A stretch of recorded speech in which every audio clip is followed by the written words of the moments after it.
Hello students, welcome to Raghav Pathshala. Last class में हमने आपके प्रश्नावली 4.3 थी उसके उदाहरण किए थे, उदाहरण नंबर 8 से लेकर उदाहरण नंबर 11 तक। और उम्मीद है कि आपने उदाहरणों को बढ़िया तरीके से देख के उनके कंसेप्ट समझ लिए होंगे और एक बार रिवीजन भी कर लिया होगा। आज हम करेंगे जो ये लेक्चर हमारे होने वाला वो होगा हमारे प्रश्नावली जो 4.3 है उसका कंप्लीट सॉल्यूशंस करेंगे। वन शॉट के अंदर 5 के 5 क्वेश्चन से पूरा खत्म करेंगे और 4.3 का एक भी कंसेप्ट ऐसा नहीं होगा जो मेरा लाल और लाली को नहीं आता। ठीक है, तो आराम से देखो। सवाल पहला और दूसरे सवाल में आपको पूछा गया है निम्नलिखित सारणिकों के अवयवों के उप सारणिक एवं सेखंड ज्ञात कीजिए। अब हमने खूब सारे सेखंड और उप सारणी हमने निकाले थे कि सेकंड कैसे निकलते हैं, उप सारणी कैसे निकलते हैं। पहले में 2 सवाल हैं, ये है 2x2 के। अब दूसरे में वापस 2 सवाल वो है 3x3 के। ठीक है, आगे बात समझ में तो ध्यान रखना। तो दूसरे में 2 सवाल है 3x3 के है, यहाँ पर भी 2 है, लेकिन हम एक के कंसेप्ट समझते हैं, ध्यान से सुनना ध्यान। ठीक है, पहले करते हैं पहले सवाल को। कौन से सवाल को? पहले वाले सवाल को। आपको निकालना है 2 का उप सारणिक।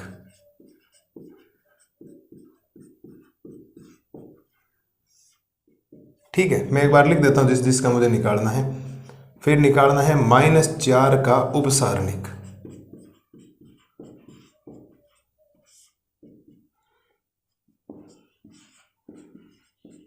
जीरो का उप सारणिक।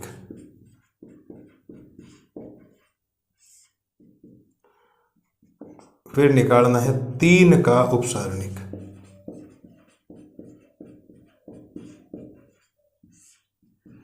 ध्यान से सुनिएगा सर, कैसे निकलेंगे कंसेप्ट समझ रहे। आपको पता है किसी भी अवयव का जो उप सारणिक होता है उसको लिखने का तरीका होता है उप सारणिक को AIJ। सही कह रहा हूं। और ये जो सेकंड होता है उसको लिखने का तरीका होता है AIJ, उसको लिखने का तरीका होता है MIJ। तो यहां M तो लिखा ही जाएगा। IJ का मतलब कौन सी पंक्ति में? 2 कौन सी पंक्ति में? पहली पंक्ति में है, पहले स्तंभ में। -4 जो है वो पहली पंक्ति में, लेकिन स्तंभ कौन सा? दूसरा। 0 जो है वो दूसरी पंक्ति में है, लेकिन स्तंभ कौन सा है? पहला। 3 जो है वो दूसरी पंक्ति में है और दूसरे स्तंभ में। अब इसका जो उप सारणिक निकालना बहुत इजी होता है। 2x2 का तो बहुत इजी है, इससे सिंपल कुछ हो ही नहीं सकता। कैसे? उसकी सीध में आपको बोलना है। किसकी सीध में? आप कहोगे सर मुझे 2 का निकालना, 2 की सीध में ये बोलो और 2 की सीध नीचे। मतलब जिसका निकाल उसके सापेक्ष उस पंक्ति और उस स्तंभ को भूल जाओ। इसको बोले क्या दिखाई दिया? 3। ये 3 ही इसका उत्तर है। ठीक है, -4 है, -4 की सीध में बोलो, -4 इधर सीध में, दोनों तरफ सीध में। ठीक है, बराबर भी और नीचे भी बराबर। और ये बोले उत्तर दिया आपने इसको 0। ठीक है सर, 0 का निकाल, 0 की सीध में बोलो, 0 के ऊपर सीध में, ये बोलेंगे तो उत्तर देगा -4। 3 का करोगे, 3 की इधर सीध इधर ही सीध, आपको क्या दिखाई देगा? 2। आलो सर, मुझे नहीं लगता कोई दिक्कत आपको होनी चाहिए। 2x2 का इतना सिंपल है। जिसका आप निकालो उसकी सीध में उस पंक्ति को बोलो और स्तंभ को भूल जाओ, जो दिखाई दे दिया वो आपका उप सारणिक है। और 3x3 का आपको पता है, उसको भूल जाओ, बाकी उप सारणिक बनने की 2x2 की वज्र गुणा करके उत्तर निकालना। वो आने वाला 3x3 का, चिंता ही मत करो। ये हमने कर ली इसके उप सारणिक। अब आपको निकालना है 2 का सेखंड। क्या निकालना है? 2 का सेखंड। उसको हम लिखेंगे A11। सेखंड का मतलब होता है A11, ध्यान रखना। मतलब ये जो सेम है वही लिखना। और फिर हो जाएगा -4 का सेखंड। -4 पहली पंक्ति में है, लेकिन स्तंभ दूसरे में है। ठीक है सर। फिर हो जाएगा 0 का सेखंड। तो A21 बराबर। और फिर हो जाएगा 3 का सेखंड। A22 बराबर। ये बात तो आपको मेरे हिसाब से क्लियर कट हो जानी चाहिए। अब मैंने आपको एग्जाम्पल नंबर 11 में कुछ कंसेप्ट बताया था, आपको याद हो तो? आप कहीं सर कंसेप्ट क्या था? मैंने कहा था सेम टू सेम उप सारणिक आप लिख दो। भाई एक बात बताओ, M11 है तो इसका जो सेकंड होगा A11 होगा, M12 का A12 होगा, M21 का A21 होगा, M22 का A22 होगा। सेम उप सारणिक आएंगे। क्यों? आप ये सोचें कि अगर मुझे AIJ निकालना होता है तो मेरे पास AIJ का सूत्र होता है -1/i+j और गुणा में होता है MIJ। मुझे केवल और केवल इस सूत्र की जरूरत नहीं पड़ेगी, मैं तो केवल उप सारणिक जैसे हैं वैसे लिखूंगा और इनके चिन्ह चेंज करने में क्या दूंगा? ध्यान दूंगा। आप कहेंगे सर ये कब बताया, मैंने आपको कल एग्जाम्पल लास्ट में बताया था, चिन्ह कहाँ चेंज करने, से खंड में चिन्ह चेंज करने केवल उपसारणिक के, उपसारणिक निकलने के बाद से खंड पूरी प्रक्रिया नहीं अपनाए, से खंड में आपको केवल और केवल चिन्ह चेंज करने हैं। ये सूत्र थोड़ा सा ध्यान रखना, चिन्ह कहाँ चेंज करने आप समझना। अगर -1 की घात सम है तो आप लिखेंगे नो चेंज, कोई चेंज नहीं करना है, प्लस है तो प्लस और माइनस है तो माइनस। लेकिन अगर -1 की घात मतलब -1 की घात मतलब आई और जे को जोड़ने पर -1 की घात अगर आपके विषम है तो आप लिखेंगे चेंज द साइन, साइन को चेंज करना पड़ा। अब आप तो ये नहीं सोचे -1, आप तो बटावा में जो लिखा है जैसे A23 लिखा है, कहीं सोचें ऐसे A23 का मतलब होता है 2 और 3 को जोड़ोगे 5, 5 आपका क्या है विषम, विषम है, इसका मतलब चेंज द साइन होगा, मतलब प्लस वाला माइनस में बदलेगा और माइनस वाला किस में बदलने वाला है, प्लस में बदलने वाला। इस बात को ध्यान रखना। तो आप लिखेंगे, अब थोड़ा ध्यान देना क्या कर रहा हूं मैं, आपके पास 1 और 1 को 2, 1 और 1 जोड़ने पर क्या होता है 2, 2 सम है या विषम, सम है तो नो चेंज, 3 का 3 उत्तर हो गया, बात खत्म। बात आ गई समझ में। 1 और 2 को जोड़ने पर आता है 3, 3 विषम है, चिन्ह चेंज होगा, लेकिन 0 का क्या चिन्ह चेंज करोगे तो 0 का तो 0 ही रह जाएगा, ये हो गया उत्तर। 2 और 1 को जोड़ने पर क्या आता है 3 आता है, 3 का मतलब विषम, विषम पे चिन्ह चेंज करूं, बिल्कुल चेंज करना, विषम संख्या पे चेंज करना है, तो ये माइनस वाला 4 किस में बदल जाएगा, प्लस के 4 में। उम्मीद है इसमें कोई दिक्कत आपको नहीं रही होगी। आप 2 और 2 को जोड़ेंगे 4 होगा, 4 है सम, क्या सम पे चिन्ह चेंज होता है, आप कहेंगे नहीं सर, तो 2 का 2, ये हो गया उत्तर। अरे बोलो मेरे शेर और शेरनियों को, ये बात समझ में आई या नहीं आई। उपसारणिक में मैं पूरा रूल समझा रहा हूं आपको, लेकिन से खंड में कोई रूल नहीं, से खंड तो एज इट इज, जो उपसारणिक है उसका संगत से खंड निकाल रहे तो उसका संगत उपसारणिक आप लिख दो। भाई A11 का कौन होगा, M11 होगा, A12 का होगा M12 होगा, A21 का कौन होगा, भाई जो A21 आप निकाल रहे हो, से खंड की बात कर रहा हूं, उसका M21 होगा, और A22 का कौन होगा, M22 का लिख दिया। चिन्ह कहां चेंज करना, जहां विषम हो रहा है, बाकी नो चेंज। जहां सम हो रहा है मैंने कहीं चेंज नहीं किया, देखो सम पे चेंज नहीं किया, इधर सम पे चेंज नहीं, आपको सर यहाँ चेंज नहीं किया, तो यहाँ तो 3 हो रहा है, लेकिन 0 का साइन क्या, ना तो माइनस ना प्लस, 0 0 ही होता है। लेकिन यहाँ देखो माइनस का 4 है, क्या है माइनस का 4, मैंने प्लस का 4 लिखा, क्यों, क्योंकि 2 और 1 3, 3 विषम संख्या, विषम संख्या का मतलब चिन्ह चेंज कर दो, बात खत्म। अब थोड़ा ध्यान देना साहब, दूसरे सवाल के ऊपर आओ। आप लिखेंगे A का उपसारणिक, A का उपसारणिक, B का, या पहले C है तो पंक्ति को चलने दो, चलो C का उपसारणिक,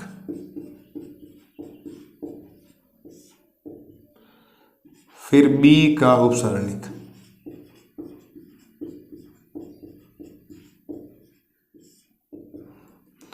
फिर D का उपसारणिक,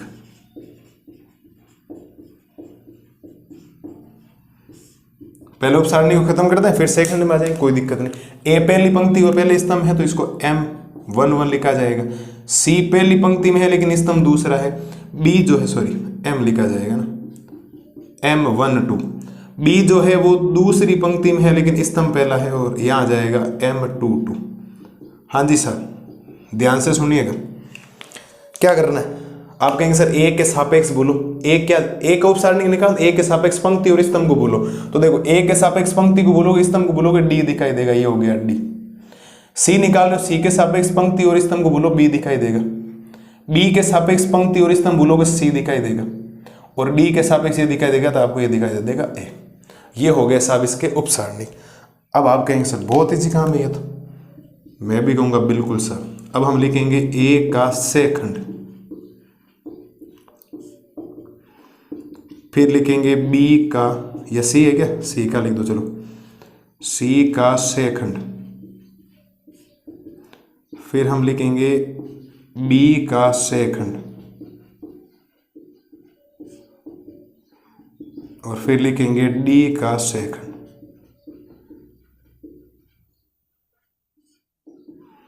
हाँ जी, अब सेकंड को लिखने का तरीका है आपको पता है, A11, A12, A21 और A22, ये हम इसको लिखने वाले। और हमें पता है कि हम जैसे लिख रहे हैं भाई A11 का संगत उपसारणी कौन है D, तो D लिख दो। अब चिन्ह चेंज करना बाद में बताऊंगा। A12 का संगत कौन है B, A21 का M21 यानी C, और A22 का हो गया A। अब माइनस प्लस मैं लगाऊंगा, वो मेरे ऊपर छोड़ो, आप छोड़ो। कहाँ चिन्ह चेंज करना है? D B C A जो लिखा है उपसारणिक लिखा, उपसारणिक का चिन्ह वहीं चेंज होगा से खंड में जहां घातों का योग, घातों का नहीं, I और J का योग, I और J का योग सम हो रहा है तो नो चेंज, विषम हो रहा है तो चेंज आपको करना है। एक रे कितना, दो, दो सम है, कोई चेंज मत करो, D उत्तर हो गया इसका, बात खत्म। एक और दो तीन होता है, तीन विषम है तो प्लस का B माइनस के B में चेंज हो जाएगा, ये हो गया उत्तर। दो और एक तीन भी विषम होता है, प्लस का C माइनस के C में चेंज हो जाएगा, ये उत्तर हो गया। दो और दो चार होता है, चार सम होता है तो कोई चिन्ह चेंज नहीं, ये हो गया इसका उत्तर। अरे कोई बात में दिक्कत है क्या, बोलो। कुछ भी दिक्कत नहीं होनी चाहिए, एकदम सिस्टमेटिक तरीके से हमने कर दिया। आराम से देखो, मस्त रहो, स्वस्थ रहो, ज़्यादा टेंशन नहीं लेना। उप सारणी निकालने का पैटर्न है, लेकिन सेकंड निकालने का, उप सारणी निकल गया, सेकंड सेम टू सेम लिखना, चिन्ह चेंज करना है केवल। उप सारणी के केवल चिन्ह चेंज होंगे, प्लस का माइनस और माइनस का प्लस कब होगा, जब घातें विषम है। घात विषम समझ गए ना, माइनस ए की घात विषम रे, माइनस ए की घात I प्लस J। और हम तो इतना लिखेंगे नहीं, हम तो नीचे वालों देखेंगे, कहीं जोड़ने पर विषम हो रहा है तो हम चिन्ह चेंज करेंगे, सम हो रहा कोई चिन्ह चेंज नहीं करेंगे। सम पे मैंने किसी पे चेंज नहीं किया, यहाँ पर भी नहीं किया, यहाँ पर नहीं, लेकिन विषम हुआ तो देखो प्लस का B माइनस के B में लिख दिया, प्लस का C माइनस का C लिख दिया। क्यों? एक और दो तीन होता है, दो और एक तीन होता है, तीन विषम है तो प्लस का माइनस होगा, माइनस का क्या हो जाना चाहिए, प्लस। उम्मीद है पहले सवाल के दोनों सवाल में आपको कोई दिक्कत नहीं रही होगी। अगली स्लाइड में करते हैं इसका दूसरा सवाल, फिर तीसरा, चौथा, पांचवा। छोटा सा लेक्चर है, ज़्यादा कोई बड़ा है नहीं। अगले वाले में है 3x3 के दो आपको उपसारणिक दे रखे हैं, मैं उसमें से एक सवाल आपको करवाने वाला। कितने सवाल हैं? दो। तो दो में से मैं आपको 3x3 के दो सवाल हैं, मैं करवाऊंगा आपको एक आपको करना है होमवर्क। मैं करवा रहा हूँ दूसरे का पहला सवाल, दूसरे का दूसरा आप करेंगे। तो ध्यान रखना, मैं आपको होमवर्क दे रहा हूँ, आपको करना पड़ेगा। अरे करोगे नहीं करोगे, बिल्कुल काम करना। ये देखो एक बार इसको। अब देखो करते हैं दूसरे का पहला सवाल। दूसरे का पहला सवाल ये है, दूसरे में दूसरा सवाल भी है, वो आपको होमवर्क करना, मैं आपको नहीं करवाने वाला। आप करेंगे या नहीं करेंगे, थोड़ा सा अपने लिए काम करेंगे तो इजी वे में हो जाएगा। आपको इसमें भी उपसारणिक और सेकंड निकालना है, कुछ ज़्यादा आपको दिक्कत आएगी नहीं। ध्यान देना, सब समझना अपना है, क्योंकि आपको चीज़ें क्लियर करनी है। आप लिखेंगे एक का उपसारणिक,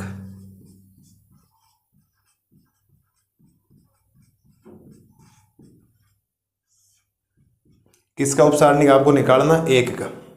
एक का उपसारणिक निकालना है।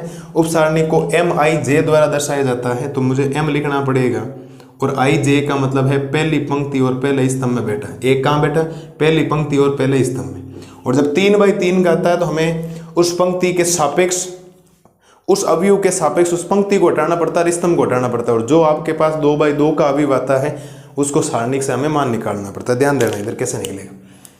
तो M11 का मतलब देखो, ये भूल जाओ, ये भूल जाओ, तो क्या दिखाई दे रहा है? ये दिखाई देता है, यानी 1 0 0 और 1 वज्र गुणा करवाएंगे तो 1 को 1 से गुणा करवाएंगे 1, माइनस 0 को 0 से गुणा करवाएंगे 0, और उत्तर दे देगा आपको 1। इसका मतलब जो 1 का उपसारणिक आया है ना, वो कितना आया? 1 आया। इस बात को ध्यान रखना, ठीक है साहब। दूसरी बात पे आते हैं। दूसरी बात हो जाएगा 0 का उपसारणिक। अब 0 इसको समझे ना, मैं एक बार ऐसे ही जा रहा हूं। 0 का उपसारणिक, क्योंकि खूब जगह आपको 0 0 दिखाई दे रहा था, आप कंफ्यूज तो होगे मुझे पता है, लेकिन मैं यहाँ M में लिख दूंगा तो आपको पता लग जाएगा कौन से 0 की बात हो रही। ठीक है, तो 0 में आपके हो जाएगा M। अब 0 जो है वो है तो पहली पंक्ति में, लेकिन स्तंभ हो गया दूसरा। ठीक है, ध्यान देना साहब कैसे। अब देखो, उस पंक्ति को भूल जाओ आप लोग, उस पंक्ति को क्या करो, भूल जाओ। इस पंक्ति को भूले हुए, लेकिन इस पंक्ति को भूलो, इस स्तंभ को भूल जाओ। देखो 0 0 0 1, 0 0 0 और 1, और जब वज्र गुणा करवाओगे 0 को 1 से करवाओगे 0, माइनस 0, उत्तर आ जाएगा 0। मुझे नहीं लगता यहाँ आपको कोई प्रॉब्लम आई होगी। ठीक है सर, अगली बात करते हैं। अगली बात हो जाएगी आपके लिए इस 0 का उपसारणिक। मैंने 0 की वजह से ये सवाल उठाया, वरना मेरे को तो अगले वाला करवाना था, है ना। मैं चाहता हूँ कि हार्ड मैं करवा दूँ, सिंपल आप कर लें।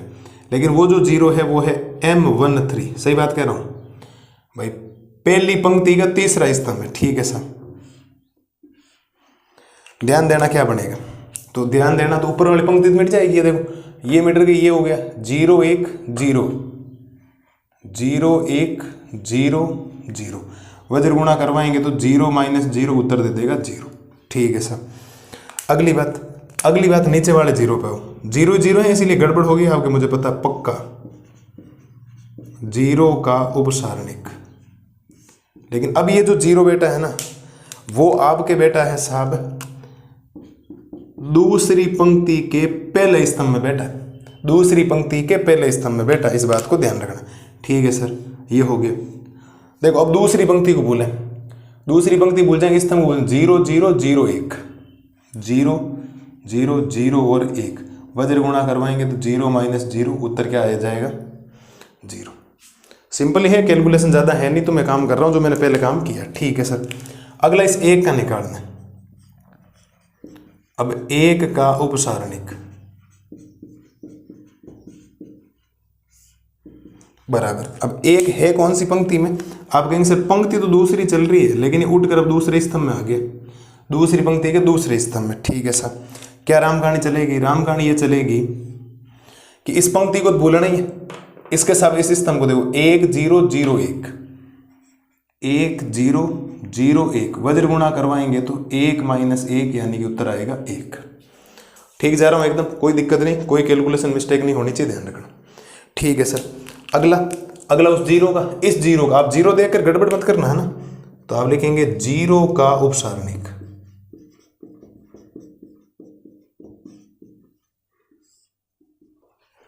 जीरो का उपसारणिक, अब ये जो 0 है ना वो बेटा तो दूसरी पंक्ति में है, लेकिन स्तंभ कौन सा है, तीसरा है, इस बात को ध्यान रखना। ठीक है जी, शुरू करो काम। इस पंक्ति को भूलो और इस स्तंभ को भूलो। देखो 1 0 0 1 1 0 0 0 है ना, ये और ये। ठीक है, 1 0 0 1, ठीक, उत्तर आ जाएगा 0 - 0 उत्तर देगा 0। अरे क्या सही कह रहा हूँ मैं, एकदम सही कह रहा हूँ, कोई दिक्कत नहीं। कहीं मेरे को नहीं लगता इसमें ज़्यादा चीज़ें समझाने लायक है, फटाफट काम कर रहा हूँ, आप ध्यान दें उस चीज़ में। ठीक है, आगे बढ़ा, पंक्ति होगी इस 0 पे आओ। 0 का उपसारणिक, कंफ्यूज मत होना, 0 देख के पहले कह रहा हूं, मैं रिपीट कर रहा हूं बार बार। ये देखो, ये जो 0 है इस बार तीसरी पंक्ति और पहले स्तंभ में, तीसरी पंक्ति और कौन से स्तंभ में है, पहले स्तंभ में, तो ध्यान देना सब। आप इस पंक्ति को बोले, इसके सापेक्ष स्तंभ को देखो 0 0 1 0 0 0 1 और 0 0 - 0 उत्तर दे देगा 0। सही कह रहा हूं वज्र गुणा करने पर। ठीक है सर। अगली कंडीशन क्या बने, अगली बने इस 0 का, 0 का उपसारणिक, और इस 0 का उपसारणिक का मतलब है ये पंक्ति तो तीसरी में बेटा, लेकिन स्तंभ इस बार दूसरा बन गया। ठीक है सर, ध्यान दें इधर, इस पंक्ति को भूलेंगे और इस स्तंभ को भूलेंगे तो 1 0 0 0, ध्यान रखना। देखो ये 0 आगे, ये देखो 1 0 0 0 1 0 0 और 0, वज्र गुणा करवाएंगे तो 0 - 0 उत्तर आ जाएगा 0। ठीक है सर।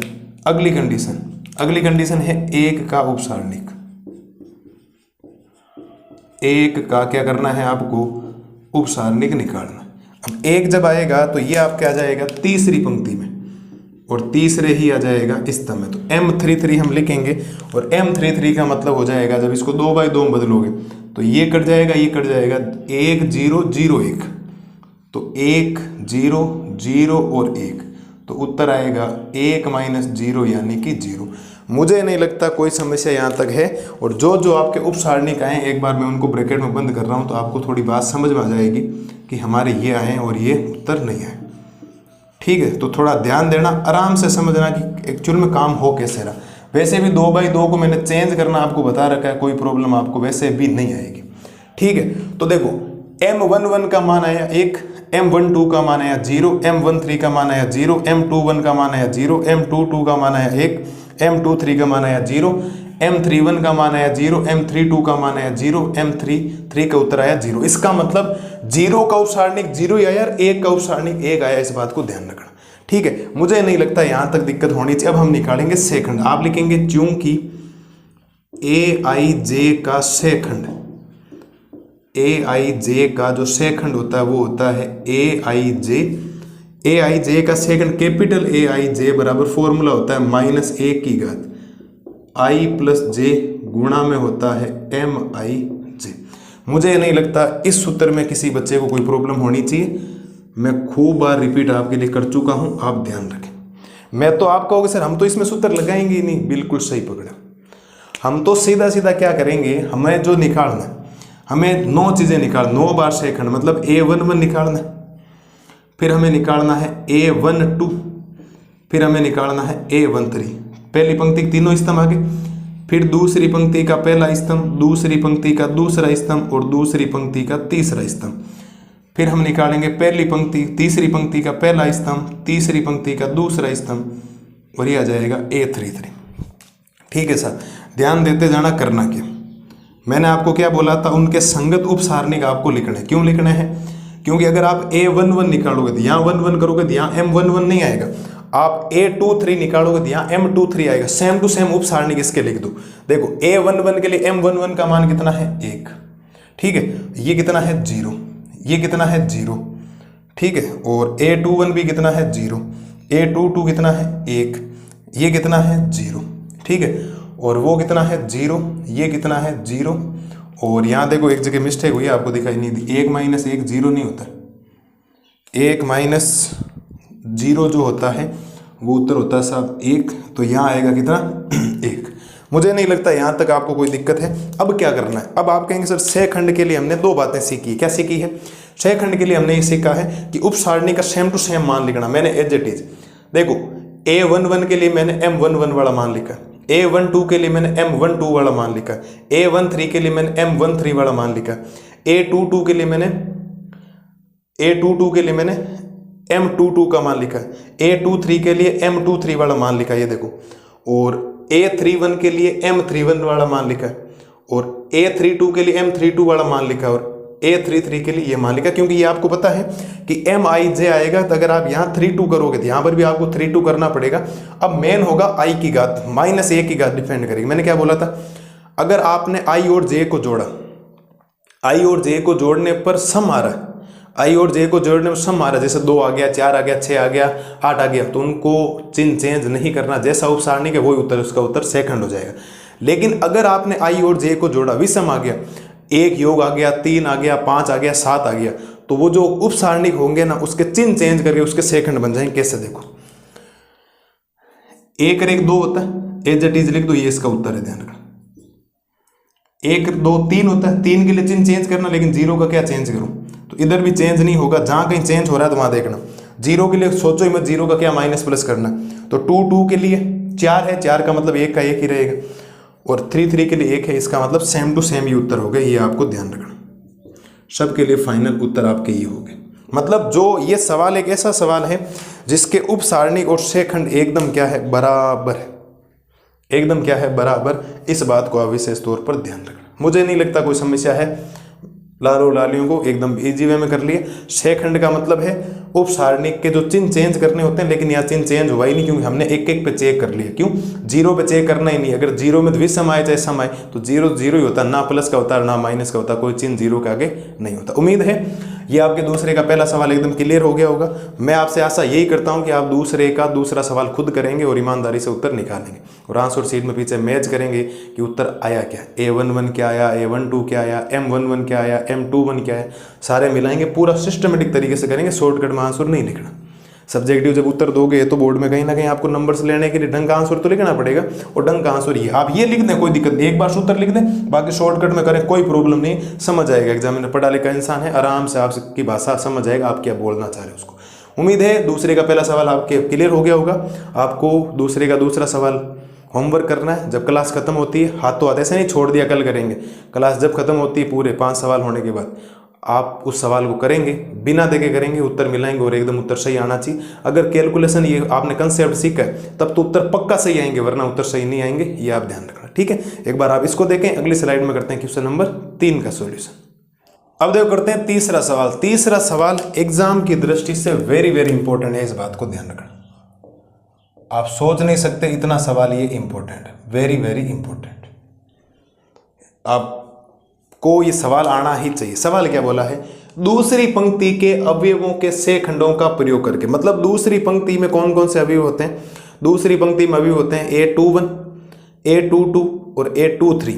और उसके से खंड कौन से होते हैं? Capital A21, capital A22, capital A23।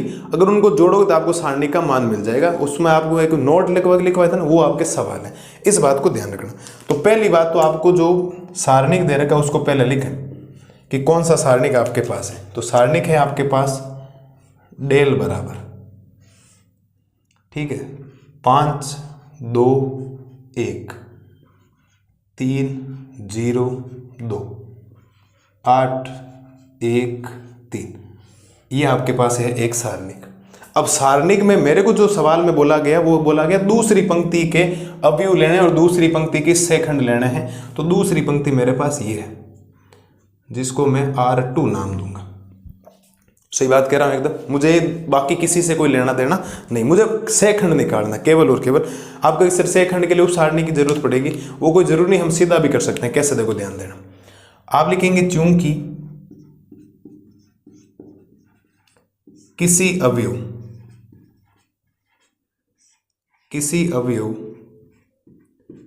Aij का से खंड कैपिटल Aij बराबर -1 i प्लस j और गुणा में होता है Mij।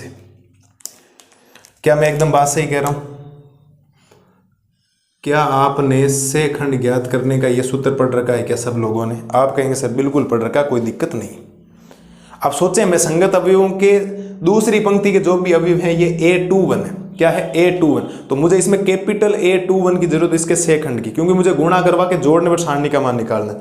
ये A22 है तो कैपिटल A22 की जरूरत पड़ेगी। ये 1 है तो ये 1 जो है वो आपके A23 है, तो इसका मतलब कैपिटल A23 की जरूरत पड़ेगी। इसका मतलब 2 का मुझे से खंड निकालना, 0 का से खंड निकालना, 1 का से खंड निकालना। आप चाहो तो पहले उप सारणिक निकाल लो, वरना उप सारणिक साथ में भी हो सकती है। कैसे, देखो मैं आपको एक नया तरीका बताता हूँ, समझते जाना। आप लिखेंगे 2 का से खंड, 2 का से खंड, किसका से खंड? 2 का से खंड। और 2 का से खंड निकालने का तरीका ध्यान से सुनना। दूसरा दूसरी पंक्ति में और स्तंभ कौन सा? पहली में। तो A21 आएगा और A21 में -1 2 प्लस 1 आएगी और आएगा M21। क्या घंटी बजी दिमाग की? बोलो, मुझे 2 का से खंड चाहिए। 2 है कौन सी पंक्ति में? दूसरी पंक्ति में। स्तंभ कौन सा? पहला बराबर। तो -1 i का मान 2, j का मान 1 और Mij में हो गया M21। ओहो, इसका मतलब -1 3 है तो -1 आएगा और M21 का मतलब हो गया मुझे दूसरा जो अवयव दिखाई दे रहा है उसका क्या निकालना पड़ेगा? उप सारणिक मुझे निकालना पड़ेगा। ध्यान देना सर, कैसे निकलेगा? आप लिखेंगे सर ये तो हो जाएगा -1 यहां थोड़ा सा समझना। M21 का मतलब क्या है? M21 का मतलब है आप इस चीज को भूलेंगे। किसको? जिस पंक्ति को आप कर रहे हो तो उस पंक्ति को आप भूल जाएं। अब सापेक्ष, ये तो पंक्ति आपके डिलीट हो गई है ही नहीं, ध्यान रखना है। आगे क्या होगा? आगे होगा जिसमें ये स्तंभ खड़ा है उसको रुकें। भाई 2 कौन से स्तंभ में खड़ा? आप कहीं सर पहले वाले। क्या दिखाई दे रहा है आपको? देखो 3 8 2 3। क्या दिखाई देगा? 3 8 2 और 3। ये जब दिखाई देगा तो अब इनको करना है वज्र गुणा। तो ये इससे गुणा हो जाएगा और ये हो जाएगा इससे गुणा। सही बात कह रहा हूं? बिल्कुल सही कह रहा हूं। तो मेरे पास जो A21 बनेगा, A21 बनेगा वो बनेगा साहब -1 है तो ये बनेगा -1 और अंदर बनेगा 3 को 3 से गुणा करने पर 9, -2 को 8 से गुणा करने पर 16।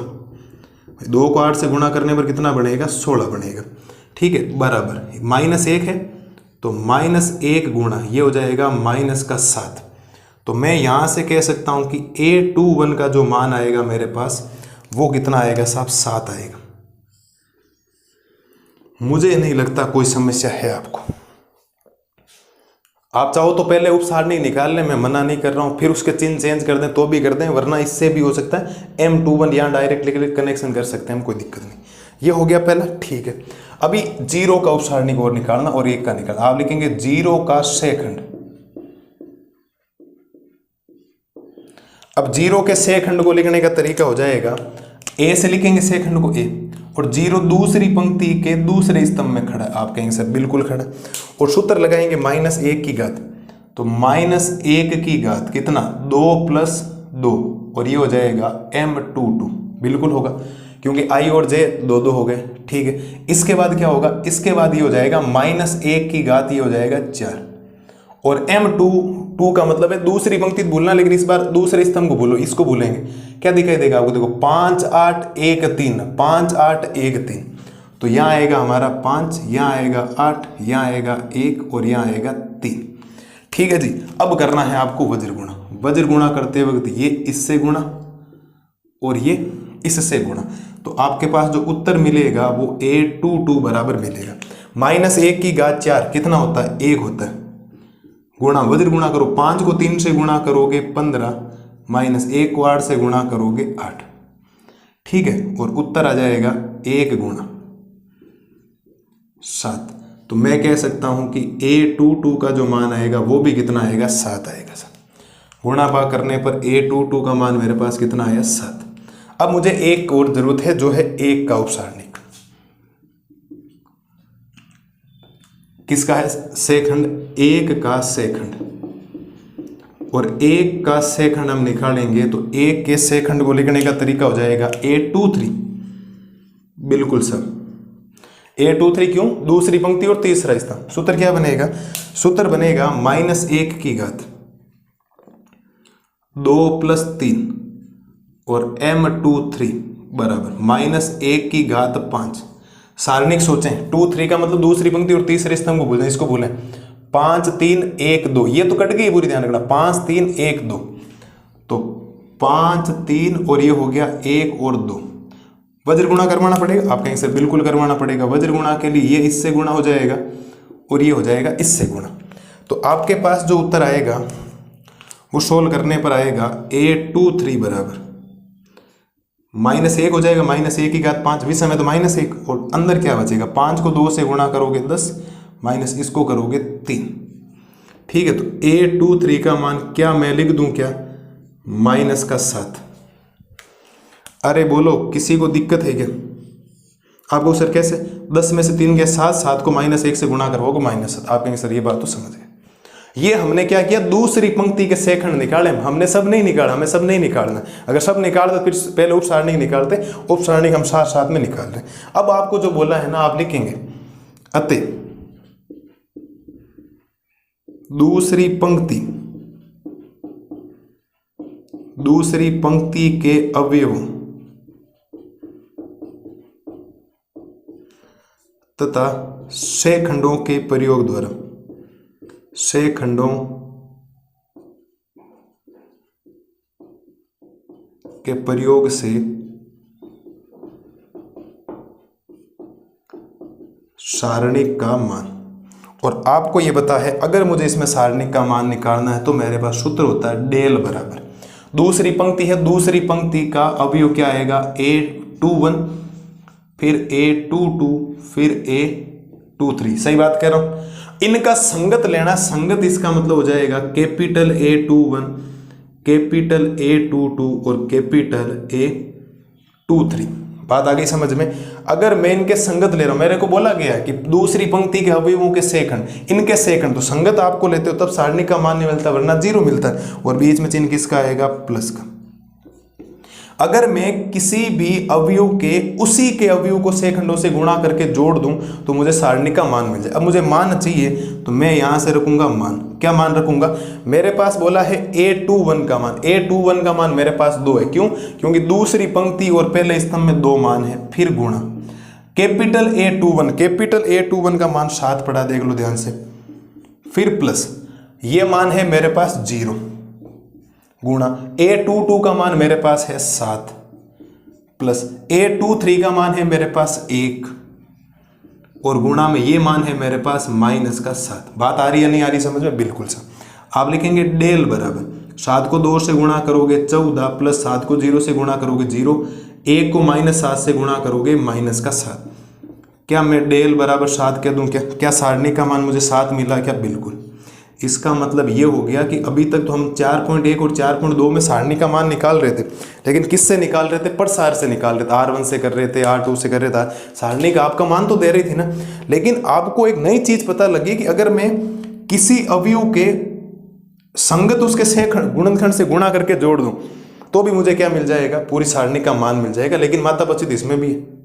अब ये शॉर्ट कर तोड़, लेकिन ये तब याद रखना है आपको कोई सारणी दे दे और उसके सहखंड दे दे, तब आप सीधा डायरेक्ट सूत्र लगा, इतनी प्रक्रिया नहीं करनी पड़े वो गुणनखंड वाली जो आप प्रसार वगैरह सोचते। उम्मीद है कोई दिक्कत नहीं रही होगी। आपको एक ही बात सोचनी कि मुझे दूसरी पंक्ति का बोला तो मैंने केवल और केवल दूसरी पंक्ति के हिसाब से सोचा। दूसरी पंक्ति आगे एक चौथा सवाल है, एक स्तंभ बोला हुआ, तीसरा बोला हुआ, तीसरे स्तंभ में सोचेंगे, बाकी जाएंगे नहीं। तो यहाँ 2 का सेकंड A21, क्योंकि दूसरी पंक्ति और पहले स्तंभ में सूत्र ये होता है -1 की घात i + j mij। तो -1 की घात 2 + 1, देखो i + j और ij। अब M21 निकालना है, तो M21 निकालने का मतलब पंक्ति को भूल जाओ, स्तंभ को भूला। 3 8 2 3 3 8 2 3 वज्र गुणा वगैरह किया, A21 आया, A22 आया, A23 आया। अब दूसरी पंक्ति के अवयव तो उसके सेकंडों से प्रयोग करके आपको सारणी का मान निकालना है। तो A21 का संगत से गुणनखंड कौन? कैपिटल A21 प्लस A22 का संगत कौन? कैपिटल A22 प्लस A23 का संगत कौन? Capital A23। और A21 का मान 2 है, A22 का मान 0 है, A23 का मान 1 है। ये आपको लग रहा है कि दूसरी पंक्ति और पहला स्तंभ, दूसरी पंक्ति और दूसरा स्तंभ, दूसरी पंक्ति और तीसरा स्तंभ, ये मान रखा। अब इनके संगत से गुणनखंड 7 7 और -7 आए, गुणा भाग किया, उत्तर आ गया 7। इस पूरी सारणी का मान है 7। आप चाहो तो चेक कर लेना इसको R1 से प्रसार करके, जब हमने 4.1 और 4.2 को सीखा था। उम्मीद है तीसरे सवाल में किसी बच्चे को कोई दिक्कत नहीं रही होगी। आराम से सॉल्यूशंस कर लें, कोई प्रॉब्लम आपको नहीं, सिस्टमेटिक तरीके से आपको बता देगी। अगली स्लाइड में करते हैं क्वेश्चन नंबर 4 का सॉल्यूशंस, फिर एक 5वां सवाल। 5वां सवाल इसी के बेस पर है। 4 ऑप्शन दे रखे हैं कि कौन सा। मैंने आपको क्या बोला था? सारणी का मान आता कब है? सारणी का मान तब आता है जब संगत लेते हो। अगर मैं उल्टा ले लूँ ना, यहाँ जैसे A21 लिया, मैं यहाँ ले लूँ A31, यहाँ A22 में ले लूँ A33, यहाँ ले लूँ A23 में कैपिटल A32 ले लूँ, उल्टा ले लिया, मतलब संगत लिए ही नहीं, दूसरी कोई पंक्ति अवयव का ले लिया, तब 0 दे देता। ये भी हमने उदाहरण में कल की क्लास में सीखा था, आपको बताओ तो उदाहरण नंबर 11 हमने किया था। आपको उम्मीद है इतना तो याद होना चाहिए कल की क्लास, ठीक है। और अगर संगत ले रहे हो तो वो सारणी का मान देगी। मैं आपको बताऊंगा कैसे है कैसे नहीं, 5वां सवाल। बाकी मैंने आपको इंट्रोडक्शन में एकदम बेहतरीन तरीके से चीजें बता रखी। अब एक बार इसको देखें, अगली स्लाइड में करते हैं क्वेश्चन नंबर 4। अब देखो करते हैं क्वेश्चन नंबर 4। क्वेश्चन नंबर 4 क्या कह रहा है? तीसरे स्तंभ के अवयवों के सहखंडों का प्रयोग करके आपको मान निकालना। अभी हमने दूसरी पंक्ति का देखा था, अब तीसरे स्तंभ का देखा था। हमें तीसरे स्तंभ के सहखंडों का प्रयोग आपको करना पड़ेगा। ध्यान देना साहब, पहले जो आपको सारणी दे रहेगा उस सारणी के ऊपर गौर करें। सारणी है आपके पास डेल बराबर 1 1 1 x y z और y z z x x y, ये आपके पास है। अब तीसरी पंक्ति के तीसरे स्तंभ बोला है ना, तीसरे स्तंभ का मतलब हो जाएगा ये काट दो सब, ये हमारे लिए ज्यादा काम का है नहीं, बाद में काम आएगा लास्ट के अंदर, अभी इसका कोई काम नहीं। बाकी इसमें हम स्तंभों का प्रयोग करके हम क्या करेंगे, इसका निकालेंगे। आप लिखेंगे चूंकि किसी अवयव ए आई जे का सहखंड, ए आई जे का जो सहखंड होता है उसका फॉर्मूला होता है साहब कैपिटल ए आई जे बराबर -1 की घात आई प्लस जे और गुणा में होता है एम आई जे। क्या सारे सहमत हो इस सूत्र से? आप कहेंगे सर बिल्कुल इस सूत्र से सारे सहमत हैं। अब तो ये 3-4 बार रिपीट हो गया और अब के बाद रिपीट होगा नहीं। आपको लगता है अब के बाद रिपीट नहीं होगा? नहीं, रिपीट होने वाला। आगे 4.4 प्रश्नावली हम पढ़ेंगे सहखंडज। तो सहखंडज निकालने के लिए पहले सहखंड की जरूरत पड़ेगी, तब सहखंडज निकलेगा, वरना सहखंडज हिलेगा भी नहीं, है ना। आप इसको इधर से उधर नहीं कर सकते। सहखंडज निकालने के लिए सहखंड आना जरूरी है ना, बिना कोफैक्टर्स के एडजॉइंट नहीं निकलेगा। इस बात को ध्यान रखना। ये चीजें तो आपका पीछा नहीं छोड़ेगी जब तक हम 14 चैप्टर नहीं करेंगे ना, और जब तक एग्जाम नहीं होगा, जब तक लाइफ चलेगी तब तक तो काम आएगा, कहीं ना कहीं पढ़ना पड़ेगा। ठीक है सर। अब मुझे तीसरे स्तंभ का करना है, तो तीसरे स्तंभ का मतलब हो गया मुझे पहले निकालना पड़ेगा वाई जेड का। किसका निकालना पड़ेगा? सहखंड वाई जेड का। समझते जाना साहब। आप लिखेंगे वाई जेड का सहखंड, बराबर ए से दर्शाएंगे। अब वाई जेड तीसरे स्तंभ में, किस स्तंभ में? तीसरे में, लेकिन अभी वाई जेड पहली पंक्ति में, तो पहली पंक्ति में और तीसरे स्तंभ का मतलब हो गया A13। क्या कैपिटल A13 लिख सकता हूं क्या? अरे वाई जेड पहली पंक्ति और तीसरे स्तंभ में, पहली पंक्ति और तीसरे स्तंभ में है, तो आपको ये लिखना। अब आपको करना क्या? अब आपको इस सूत्र के ऊपर थोड़ा ध्यान देना। आप लिखेंगे -1 की घात 1 + 3 और ये हो जाएगा M13। आप कहेंगे सर बिल्कुल ठीक है, ये आएगा A13 बराबर। आप थोड़ा सोचें, इस -1 को मैं हटा रहा हूँ। -1 की घात 1 + 3 है, तो -1 की घात 4 है और 4 सम है, तो 1 हट जाएगा, प्लस का 1 हो जाएगा, मुझे लिखने की जरूरत नहीं। अब मैं थोड़ा सा M13 के ऊपर गौर करूंगा। किसके ऊपर? M13 के ऊपर। M13 का मतलब वाई जेड का निकालना। ये बोले इसकी सीध में, ये देखो ये तो भूला हुआ है, इसकी सीध में वाई जेड क्या दिखाई दे रहा है? 1 वाई 1 जेड। क्या है? 1 वाई 1 जेड। और इनको करवाएंगे वज्र गुणा। वज्र गुणा करवाएंगे तो ये इससे गुणा हो जाएगा और ये हो जाएगा इससे गुणा। ठीक है सर? आप कहेंगे सर बिल्कुल एकदम दिक्कत कोई नहीं, ये हो गया। तो ये आएगा आपके पास A13 बराबर, 1 को जेड से करवाओगे जेड माइनस 1 को वाई से गुणा करवाओगे वाई। तो ये आ गया आपके पास इसका मान। मुझे नहीं लगता इस मान में किसी बच्चे को दिक्कत होनी चाहिए, सेम पैटर्न का काम हम चल रहा है। ठीक है साहब, एक आ गया आपके पास सेकंड। दूसरा निकालो ZX का। आप लिखेंगे ZX का सेकंड। ZX कौन सी पंक्ति में? दूसरी पंक्ति में, और स्तंभ तो तीसरा ही चलेगा क्योंकि वो तो उसने पहले ही फिक्स कर दिया। ठीक है साहब, आगे ध्यान दें। तो आगे ध्यान देंगे तो आप लिखेंगे -1 की घात 2 + 3, क्योंकि I + J 2 + 3 है, और ये हो जाएगा M23। आप लिखेंगे A23 बराबर, ये -1 हो जाएगा क्योंकि -1 की घात 5 होगी, -1 की घात विषम संख्या, तो उत्तर -1 आएगा। अब M23 निकालने के लिए आपको क्या करना पड़ेगा? इसको 2/2 में कन्वर्ट करना पड़ेगा। M23 का मतलब तीसरा स्तंभ तो भूलना नहीं। अब ZX के सापेक्ष दूसरा स्तंभ, ये देखो 1x 1z, तो यहां आएगा 1x 1z, और वज्र गुणा करवाएंगे तो साहब ये हो जाएगा इससे गुणा और ये हो जाएगा इससे गुणा, और उत्तर जो बनेगा आपके लिए, उत्तर बनेगा आपके लिए A23 बराबर -1 तो बाहर रहना ही दो, और अंदर बन जाएगा z minus x। z minus क्या बनेगा? x बनेगा। तो A23 को मैं लिख सकता हूं x माइनस जेड। आप कहोगे सर ये कैसे लिख दिए? अभी बताता हूं, चिंता मत करो आप लोग। ये -1 है, -1 अंदर जाएगा तो प्लस वाले z को माइनस बना देगा, और माइनस वाले x को क्या बना देगा? प्लस बना देगा। इस बात को ध्यान रखना। ठीक है सर, ये बात भी समझ गए। अब एक और बचा है तीसरे स्तंभ में xy, तो आप लिखेंगे xy का सेकंड। क्या निकालेंगे? xy का सेकंड, और xy का सेकंड हो जाएगा A33। आप कहोगे सर कैसे? xy तीसरी पंक्ति में बैठा और तीसरे स्तंभ में बैठा। आप कहेंगे सर बिल्कुल समझ गए। और यहाँ आएगा -1 की घात I + J, यानी 3 + J, और आ जाएगा M33। तो ये तो 1 ही बन जाएगा। मैं हटा दूं इस 1 को, -1 की घात 6 तो प्लस का 1 बनेगा, और M33 का मतलब हो जाएगा आपके लिए, M33 के लिए मतलब इसको भूल जाओ इस बार, तीसरे स्तंभ बोला तो 1x 1y, 1x 1y, ये आपने कर दिया। अब कर दो इसका वज्र गुणा। वज्र गुणा करने का मतलब है ऐसा गुणा हो जाएगा, और मैं लास्ट में लिख सकता हूं कि जब A33 आपके पास निकलेगा तो ये निकलेगा y माइनस x। सही है साहब? बिल्कुल सही। ये हमने तीसरे स्तंभ का क्या निकाल दिया है?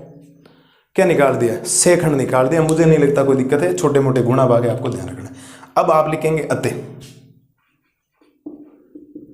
अतः तीसरे स्तंभ, अतः तीसरे स्तंभ तथा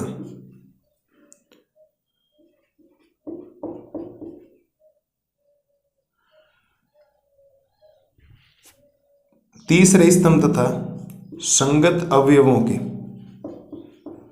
संगत अवयवों से, संगत अवयवों के सेखंडों से सारणी का मान, क्योंकि संगत अगर वो सेम ही ले लिया तो सारणी का मान देगी, पक्का देगी सारणी का मान। और डेल बराबर संगत क्या? तीसरे स्तंभ का मतलब है तीसरे वाले का पहला अवयव, देखो a स्मॉल है ना, अवयव पहली पंक्ति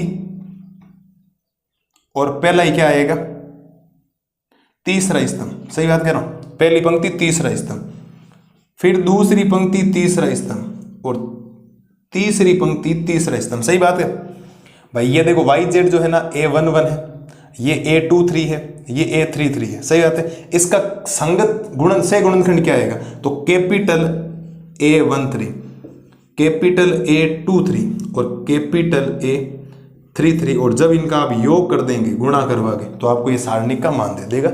ये बात मैंने आपको बता रखी है। आप कहेंगे सर ठीक है, तो A13 का मान कितना YZ, कितना है YZ, और A13 का मान देखो ये रहा Z minus Y, Z minus Y plus A23 का मतलब दूसरी पंक्ति का तीसरा अवयव, तो ये रहा ZX, क्या दिखाई दे रहा है ZX, और ये है A23 का मतलब है X minus Z plus A33 का मतलब तीसरी पंक्ति का तीसरा अवयव, तीसरी पंक्ति और तीसरे स्तंभ का अवयव, तो ये है XY, क्या है ये XY, और A33 का मतलब है Y माइनस X।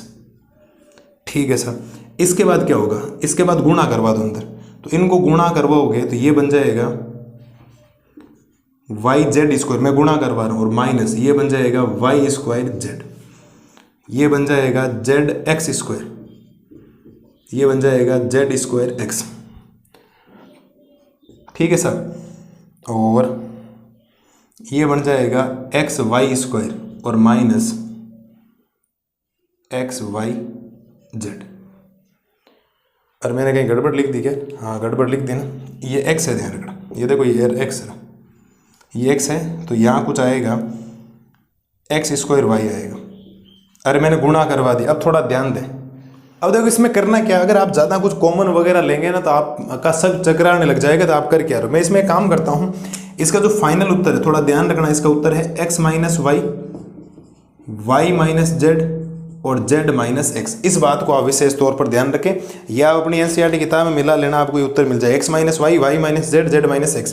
अगर आपको ये चीज़ समझ में नहीं आ रही, आप इसको इससे गुणा करें, फाइनल इससे गुणा करें, आपको ऊपर वाला रिजल्ट मिल जाएगा। कॉमन लेने में माता पच्ची रहेगी, इसकी बजाय आप थोड़ा सा जब आप 2-3 बार प्रैक्टिस करेंगे तो इसको रख लेना थोड़ा सा याद, क्योंकि फालतू सवाल को कॉम्प्लिकेटेड करने से कोई मतलब नहीं है। ये इसका फाइनल उत्तर है, ध्यान रखना। फाइनल इससे आगे सोल्व नहीं होगा, इसको सीधा ये लिखना। इसमें मैं तो कह रहा हूँ यहीं तक छोड़ देना। अगर आपका दिमाग नहीं चले एग्जाम के अंदर कि सर क्या करूँ, तो इससे आगे भी मत करना, ये काम हो जाएगा। कॉमन वगैरह लेना, कुछ भी ज़्यादा काम नहीं, लास्ट के अंदर ये रिजल्ट बच जाएगा। आप अब इसको सॉल्यूशन करेंगे, इसका सॉल्यूशन आपको ऊपर वाला मिल जाएगा, मतलब ये करेंगे तो आपको ये सॉल्यूशन ऊपर वाला मिलेगा, सेम टू सेम आप देख लेना। ठीक है, उम्मीद है कोई ज़्यादा दिक्कत नहीं रही होगी। आप इसके ऊपर गौर बिल्कुल भी ना करें ना, इतना एग्जाम में कोई इफेक्ट नहीं करेगा, कोई भी मार्क्स नहीं कटेगा आपके। आप तो ये मान निकाल रहे हो, ये हो गया। इसके बाद आप तो यहीं छोड़ के आगे, क्यों भाई इतना कोई जरूरी है क्या? आपका दिमाग कैसे रिएक्ट करेगा कि उत्तरमाला यही है, कोई नया सवाल डाल दिया तो यहाँ C1 से पूछा, C3 से पूछा, यहाँ C2 से पूछ लेता तो फिर इतना थोड़ी सोचते ये उत्तर आ रहा, तो वो एग्जाम में कुछ भी पूछ सकता है। तो आपका जहाँ मन करे भाई, ये कोई जरूरी नहीं है लिखना, मैंने आपको सीधा आंसर दे के लिख दिया, इसका सोल्यूशन ये है, इस बात को ध्यान रखना। उम्मीद है सवाल संख्या 4 में कोई दिक्कत नहीं, आराम से हमने काम किया। एक बार आप आराम से देखें, अगली स्लाइड में करते हैं क्वेश्चन नंबर 5 का सोल्यूशन। अब देखो करते हैं क्वेश्चन नंबर 5। क्वेश्चन नंबर 5 में बोला है यदि आपको एक सारणिक दे रखी है A11 3/3 की का AIJ का से खंड AIJ हो तो इसका मान कैसे निकले। मैंने आपको क्या बोला था, अगर आप जो भी अवयव ले रहे हो तो उस अवयव का अगर संगत आपने से खंड से गुणा करके जोड़ दिया तब तो सारणिक मान देगा। अगर संगत नहीं लिया, कोई दूसरी पंक्ति का ले लिया, सारणिक मान नहीं देगा। आपको पूछा सारणिक मान देगा या नहीं देगा, ध्यान रखना। पहले क्या बोला है, देखो A11 के साथ में A31 है, काट दो। क्यों?